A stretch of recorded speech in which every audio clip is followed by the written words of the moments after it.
तो गुजरात में विपर्जय महातूफान की दस्तक है। उसके शोर को सुनकर हर कोई सहम रहा है। ऐसे में इस महातूफान का असर भी दिखने लगा है। इस खतरे को देखते हुए देवभूमि द्वारका और कच्छ में रेड अलर्ट जारी कर दिया गया है। साथ ही जामनगर, पोरबंदर और मोरबी में वो लेकर येलो अलर्ट की घोषणा है, क्योंकि मौसम विभाग ने इन जिलों में तूफान की वजह से सबसे ज्यादा नुकसान की आशंका जताई है। विपर्जय तूफान का असर दिखने लगा है। यूं तो मौसम विभाग की ओर से कहा गया है कि ये 15 तारीख को हिट करेगा, लेकिन उससे पहले ऊंची ऊंची लहरें समंदर में जो उठ रही हैं वो डरा रही हैं। और इसी तरह अगर हम देखते हैं तो आस्था के केंद्र से जुड़ा द्वारिका, वहां पर 2 ध्वज द्वारिका के ऊपर चढ़ाए गए ताकि द्वारिकाधीश इस संकट से वहां के लोगों को बचाएं।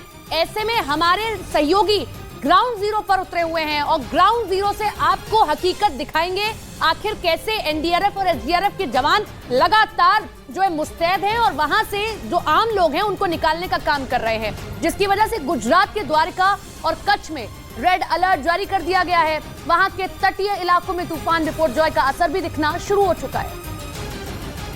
इसीलिए तूफान के जमीन से टकराने से पहले वहां रेड अलर्ट जारी कर दिया गया, जबकि जामनगर, पोरबंदर और मोरबी के लिए येलो अलर्ट की घोषणा की गई है। मौसम विभाग की इन जिलों में भारी बारिश की चेतावनी है। 15 तारीख के लिए जो साइक्लोन क्रॉस करेगा तभी विंड स्पीड सबसे हाईएस्ट रहेगा और इस दौरान वहां हवा 150 किलोमीटर प्रति घंटे की रफ्तार को पार कर सकती है। मौसम विभाग के मुताबिक तूफान अभी पोरबंदर से सैकड़ों किलोमीटर दूर है, लेकिन वहां के तटीय इलाकों में इसका असर दिखना शुरू हो गया है और समुद्र में ऊंची लहरें उठने लगी हैं।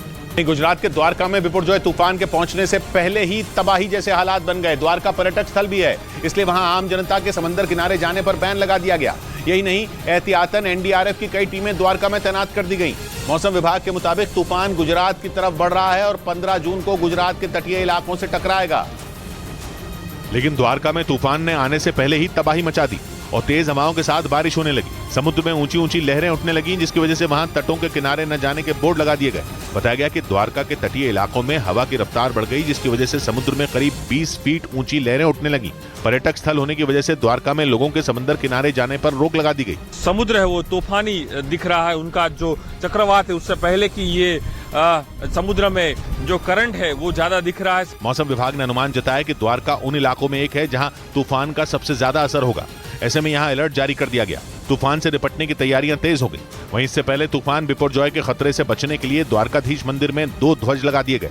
ऐसा माना जाता है कि जब जब इस मंदिर में 2 ध्वज एक साथ चढ़ाए जाते हैं, भगवान द्वारकाधीश ने बड़े से बड़े खतरे को भी टाल दिया। उधर गुजरात के कच्छ में निचले इलाकों में रहने वाले लोगों को सुरक्षित जगह पहुंचाया गया। तूफान विपर्जय के बचाव के लिए प्रशासन निचले इलाके के 200 घर खाली कराने में जुट गया है, जिसके लिए कच्छ के मांडवी नगर में लगातार प्रशासन ने मुनादी कराई। साथ ही लोगों को जल्द से जल्द निचले इलाके खाली करके सुरक्षित जगह जाने के लिए चेताया। मांडवी नगर पालिका की गाड़ी में लोगों को बैठाकर सुरक्षित जगह भेजा गया। मांडवी बीच के आसपास जो इलाके हैं वहां से लोगों को निकाला जा रहा है। घर बताया गया कि मांडवी में करीब 200 घर हैं, जिसमें 50 से 60 छप्पर वाले घर हैं, जिनमें तूफानी हवाओं से भारी तबाही हो सकती है और इसीलिए सबसे पहले कच्चे घरों में रहने वाले परिवारों को शिफ्ट किया गया।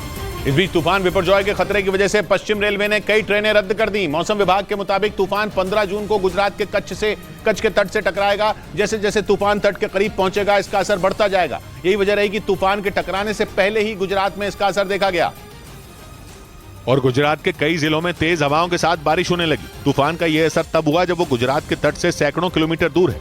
अनुमान यह है कि जैसे जैसे तूफान करीब आएगा, ये और विनाशकारी हो जाएगा और यही वजह है कि पश्चिम रेलवे ने कई ट्रेनें रद्द कर दी, जबकि कई ट्रेनों के रूट को बदल दिया, जिसकी वजह से सफर करने वाले लोगों को दिक्कत का सामना करना पड़ेगा। पश्चिम रेलवे ने मुंबई और गुजरात के बीच चलने वाली ट्रेनों को 15 जून तक बंद कर दिया। इनमें बांद्रा टर्मिनस भुज कच्छ एक्सप्रेस, दादर भुज एक्सप्रेस और Bandra terminus Gandhidham special train शामिल है। गुजरात और दिल्ली के बीच चलने वाली कई ट्रेनों को भी कैंसिल कर दिया गया।